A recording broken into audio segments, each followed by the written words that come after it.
Then there's just residual weaknesses.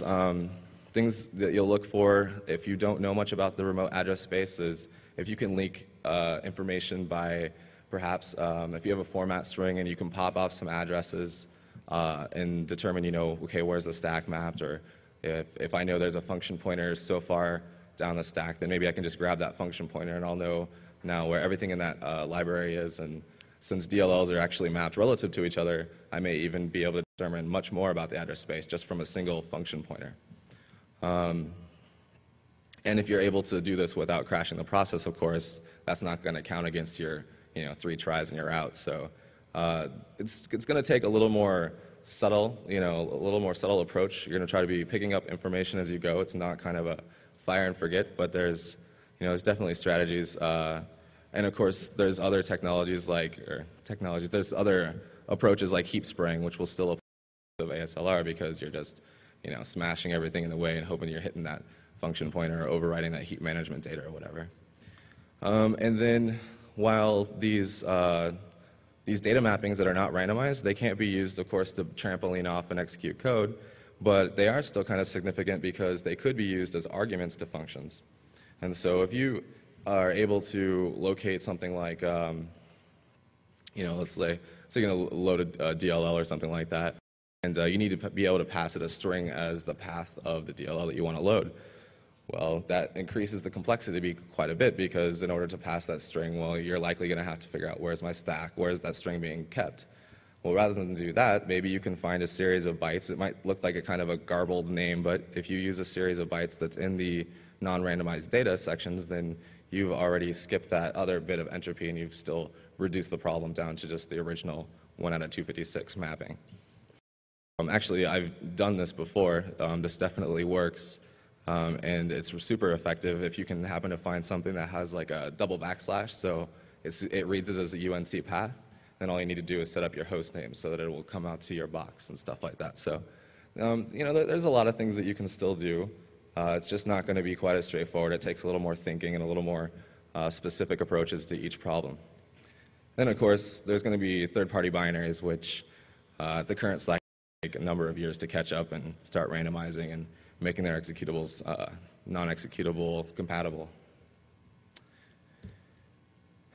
And so in order to actually put ASLR to work, software development process has to change. NX and ASLR compatible binaries have to be distributed by third-party vendors, not just Microsoft. And people that are developing things like antivirus scanners or whatever might have a service need to keep these service restart policies in mind.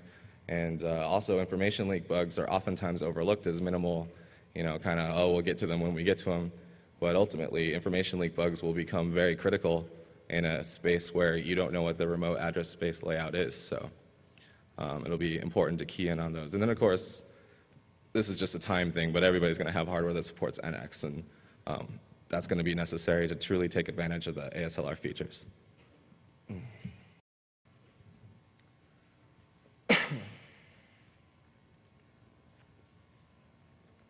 So, a little breather. So now, the Vista heap allocator is pretty different than any allocators you've seen before. The main heap allocator is actually fairly similar, although they've added several layers of hardening on top of it. But what's most significant is that the addition of the low fragmentation heap. The low fragmentation heap is actually a pretty complex internal structure that's allocated within the main heap. But why are we interested? Well, because most of the vulns these days are actually happening on the heap. Most of the static stack overflows and whatnot are actually being picked up by the static analyzers. So most of the stuff we see these days are integer overflows or miscalculation of pointers into the heap or whatever it might be. So when it comes down to it, heap exploitation relies on one of two things. Either you're going to be targeting some application-specific data, those function pointers or whatnot, or you'll be targeting the actual heap management data that the heap manager uses to figure out where my blocks of memory are located and how do I free them and just how is all that memory managed. So I've got just a couple of very basic examples of heap exploitation. The first is targeting an application-specific data on the heap, and this straightforward. So you've got an object that's allocated somewhere on the heap, you overwrite a function pointer, and it's like that example that I just showed you before. Once you overwrite it, whenever the application accesses that function pointer, then obviously it's going to use the new pointer that you put in that place. And you can either overwrite the pointers themselves, or you can actually overwrite the pointers to the pointer of table, or a pointer to the table of pointers that an object might use. So that's really basic.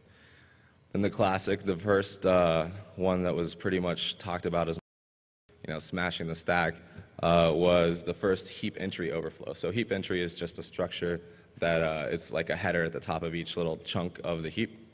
And it contains, on the right there's the structure layout actually, it contains a forward and backwards link pointer so that whenever that free chunk gets allocated, those pointers were going to be exchanged so that the two blocks that are around it are able to link back up. So during this process, if you've overwritten the header of a chunk, you'll see just these two lines of assembly right here actually represent what happens as part of that unlinking. And if you control EAX and EBX, since that's the flink and blink, then you get access to control where a write of your EBX was. So basically, one of those pointers becomes where you're writing to, and the other pointer becomes what that data is that gets written. The classic 4x4 type control of the heap. And this was mitigated in NextPSP2.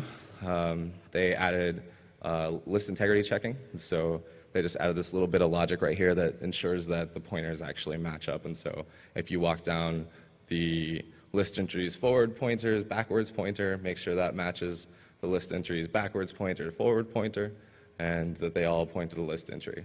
And then they also added a little bit of a code. So that attack was fairly well mitigated. You're not really going to be able to bypass this trivially. I don't think there is a method to this day that did bypass that. But what they did instead is they attacked the look-aside list. So the look-aside list is kind of used as a quick reference for chunks that are commonly used. So if you're in a loop and you're kind of allocating and deallocating 64-byte buffers or whatever it might be, and then the allocator sees, oh, they're using this chunk quite a bit, why don't we put this in a quick lookup rather than having to go through our typical lookup algorithm to find a free chunk. And so that was the purpose of the look-aside list. Well, I don't have it cited here, and I don't remember offhand, but somebody came up with an attack that was able to take advantage of this and actually allowed up to something like a 2K write. But basically, the idea is that the first overwrite takes control of that value in a free chunk. And in the look-aside list, it's actually singly linked. So it takes control of that forward pointer. And then when that allocation occurs, it puts that flink into the new look-aside list. And so it's kind of like the top pointer of where our next allocation is going to come from. And then so the next heap allocation of that same size chunk actually returns the pointer to that buffer that you had just overwritten. So it kind of like returns the contents that you already have control of. It's that pointer value to wherever you had written the flink value, if that makes sense. So it puts the value of your buffer, the address of your buffer, at wherever you put in the flink. And so that still worked until they decided just to remove it altogether and replace it with a low frag heap. And so here's just kind of a quick list of the heap hardening things. They've randomized the heap segment now with the ASLR. They've added additional to the heap entry structure. They've done block entry randomization, additional linked list validation, and they substituted out the look-aside list for the low frag heap. They did some function pointer hardening because in the higher level data structures that you don't typically interact with, not the ones that bound the chunks, but the ones that actually bound the heap segments, there's function pointers there. And so they encoded those in case anybody was able to overwrite that part of the heap segment. And there's a new feature called terminate on error. Typically in the past, if a thread had, if there was a heap corruption detected, then it would go through a series of kind of deallocations, and there was actually some form of heap manipulation even after it had been known to be in an unstable state. So obviously that's not what you want to happen. And now I think all processes in Windows will terminate on error by default. It's a flag. that in 64-bit, terminate on error is on by default, as well as the NX feature is on for everything as well. You cannot disable NX at all on 64-bit. So there's a couple of nice things about when you go to a new architecture, they can decide to enforce these policies without having to worry about app compat, because nobody really uses 64-bit yet anyway, right? Right. All right, so the heap hardening they did for the heap entry is they added, in addition to that cookie value, they added a checksum for the size and the flags that are set in the header, and then they XOR those against a random value as well. And that, of course, adds a little extra resilience into overriding the flink and blink values, because you'll have to hit those XORed values on the way, or the cookies on the way. And then, of course, we already showed this, the forward and backward pointer validation on unlinks. So this has been around since SP2. And then the look-aside list were replaced. Oh, yeah, okay, so those function pointers I was talking about, there's two in particular, commit routine and intercept routine. And so those used to be just straight function pointers sitting in the middle of memory. So if you were to overwrite those whenever the next heap allocation occurred, you would be able to actually take control there as well. And then we did a statistical analysis and found that the most common function pointer that exists on the heap in any given process is the CRT at exit destructors. So we went ahead and just the code to make sure all of those are also encoded. And then, yeah, the terminate on error, it's an opt-in API, but it can't be disabled once it's been turned on. All right, so these are actually strategies that I was using, and a couple other guys that I work with were using to effectively bypass all the mitigations that are in Vista, specifically for the heap. And so since we know doubly linked list pointers, they're validated, but they don't actually do any validation when they're being entered into the list. And so thought about this, and you can see on the right there's two macros that are used for inserting at the tail or the head of a list. And each one of those, if you have control of the list head, you're able to control a 4-byte write of the address of that chunk again. So this is similar to the effect of the look-aside list attack. Basically, there's a pointer to your buffer will be written at an arbitrary location of your choosing.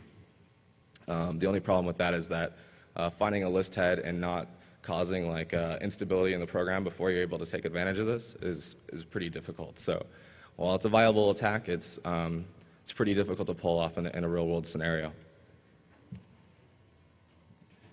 There's another attack that was identified.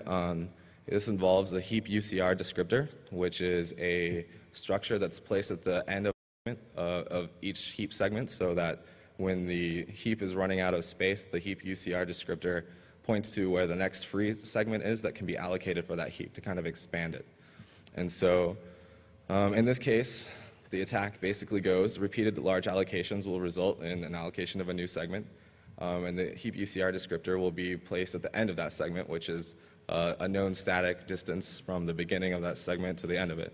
And so if you're able to control overwrite into that new segment, and you can overwrite part of the UCR descriptor, well, when a new segment is allocated, you actually control where that structure is going to be written, the UCR descriptor structure. And that structure, which would typically be at the end of a blank segment, can actually be written to anywhere you want in memory. And so rather than getting a fully controlled write, as in you don't actually control the full contents of what gets written, you control known data that you can put at a controlled address. This is a